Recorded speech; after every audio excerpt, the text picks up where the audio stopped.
Good afternoon. It's good to be with you again. Thanks so much for you showing up this afternoon along with me. And I know we have seen a couple of places that we have done here in my office.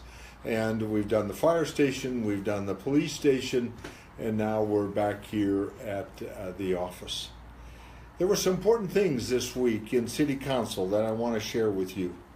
Although, in my opinion, every vote that the City Council makes is a very important vote, there are always two votes that always seem to be able to step out above all the rest of them, and those are always made this time of the year. One is on the budget, and the second one is on the tax rate that we're going to have to accomplish all that we have set out. Remember, just kind of a little bit of a backtrack is that staff gets the budget for our new year, and a municipal fiscal year starts October the 1st and goes through September the 30th. Staff gets that in March, council gets that in June. We have individual council meetings, their wishes, their dreams, their hopes, along with what staff is working on, what they have maybe heard from the public as well. And then we work through a number of workshops and individual meetings to ultimately get to the place where we now have agreed, we now are going to vote, and in fact that happened on Tuesday night. One of the things that we have been blessed with here in Boerne is that we've had good residential growth. We've had good now commercial growth coming behind that residential. That keeps not only our sales tax, but also our ad valorem tax growing, so we have not had to go and increase any taxes. So I'm happy to report a couple of different things. One was we passed the highest budget that the city of Boerne has ever had, $76 million. And we also passed that we would continue with our current tax rate. And I'm going to get back into each one of those in just a second. Some of the details, though, from there is in this year's budget has set in there $450,000 for some additional street and sidewalk and curbing. We have been working on for a number of years now walkability, the ability to be able to get from some of our neighborhoods that are off of Main Street, being able to get down there to our trails or over to our creeks as well.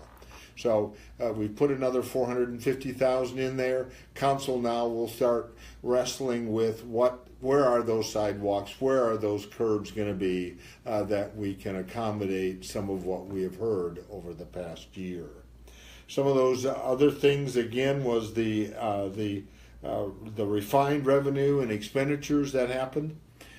The $77 million that I mentioned to you as our overall budget, that is split into two areas. Our largest area is our utilities. That is our electric and our water, our wastewater, our sewer, and our gas. And we'll get into those in just a minute. The other area, though, that is important on our budget is the $16.5 million is what we call our general fund. 31% of that is in law enforcement. 14% of that is in fire and emergency. 6% is that in our information technology. Municipal court is 2%. Administration is 19%. Our street department is 19%. Animal control is 2%. So giving you some idea, the separation of the two budgets that ultimately ramp up to the total of $77 million. Now that tax rate. Tax rate back in 2004, 14 years ago, or 13 years ago, was at 45 cents per $100 of valuation on your property. And in 2012, we increased that to 47. And it's been that way for the last 7 years. So, to go back to the last 14, we've had simply 2% or 2 cents raised. And that 2 cents really came from the voters giving us 6 cents back in 2007 with our bond issue that we did, our quality of life, that gave us our enhanced fire department, our police department, our library, and our trails at that time. But we've only taken 2 of that 6 cents that was voted on and allowed at that time. In terms of average valuation, taxable value that we might have, here in the city, that average is $271,000, average property value that we have. For Kendall County, that's $331,000, and for Boerne ISD, Independent School District, is $335,000 in round numbers. This year, our budget also includes 6 new personnel for our staff here. It's going to include an assistant city manager, a communications supervisor, a construction inspector, a library aide, a part-time, 1 more police officer, and 1 more service worker in our police department area. Some of our capital, our new capital this year, certainly City Hall, which we've already talked about many times, is in that budget. We've got our Herf Road extension coming off of Main, going on over to the Krista Parkway, so you don't have to go down to the light in front of Walmart. That's about $1.9 million. Streets, sidewalks, curbs, we've talked about. Striping equipment, $53,000. We've got some pool improvements to do on our existing pool until we come to the plan that ultimately will give us a pool. We'll hope for that the school district, along with the county and the city, we can do a joint effort on all of that. We've got some electric reconductoring to do this year, just to make sure that everybody's got all the power they need 24/7. We got a water main replacement, our wastewater main replacement. We got a sludge press at our Esser plant there on our reclaimed water, and then our Bentwood lift station, which is all a part of our capital campaign that we'll have this year. We're put in our budget plans to have a 5% increase in our sales tax revenues and a 6% in our hot tax or our hotel motel tax revenue that we will realize throughout the year. The other things, the water rate increase of 4%, most of that has to do with treating our Western Canyon or our Canyon Lake water. We are at the end of that pipeline, and so what happens from time to time is a little bit of a buildup of what we call DPPs, our disinfectant byproducts. GBRA, who we get our water from, is going to be doing some treatment of that. We're going to experiment with that or with aeration, and we'll see how that goes. That's an increase for some of our capital as well. Turning to a different subject is the small physical imprint that or impact that I think Hurricane Harvey had for our area, but it does overall eventually get to us, and that is Governor Abbott, as you know, has put a little bit of a freeze on hot tax. That will affect our budget. We also realize that 60% of our tourists came from the Houston area. Well, obviously a lot of them are not going to be making it over here to the Hill Country Mile and Boerne anytime soon.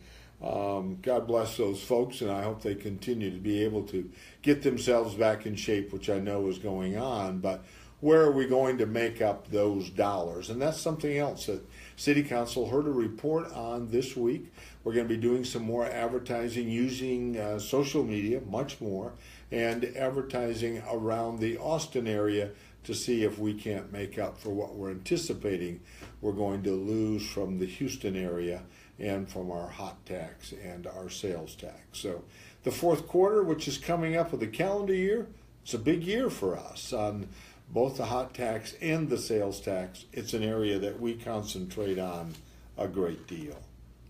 Another one of the things that City Council took up this week was we had to reinstate our Ethics Review Committee. We had to update that policy and then come back and rename. The good news is nothing happens over there because we don't have or have not had any ethic issues that have been brought before that board, but it is an important one to keep in place. Heaven forbid it should ever happen. The other thing that we did was the mayor had a couple of appointments to add to our city master plan, and that was Ron Cisneros and also Charlie Boyd will be joining that group to ultimately bring us our next city master plan. Well, and we've all used the term of this being our information age. So many times this group gets to be unsung heroes because we don't see them because they're kind of behind the curtain like the Wizard of Oz. But in fact, they are living with us and protecting us, whether it be through security, making sure that all of our IT, our computers are working, all of our different devices are working, along with our plants, because all of them are used through a security system. And so next Tuesday is going to be IT Professionals Day. That proclamation and that recognition I'm going to do right after I visit with you right now, but it's a great opportunity to give them a little recognition for what we take for granted, all the work that they do and the effort we do. And I'm sure that department wishes that was kind of an 8 to 5 job. It's not, because we all rely on all of our devices at 24/7, so they're always working to make sure that that's done.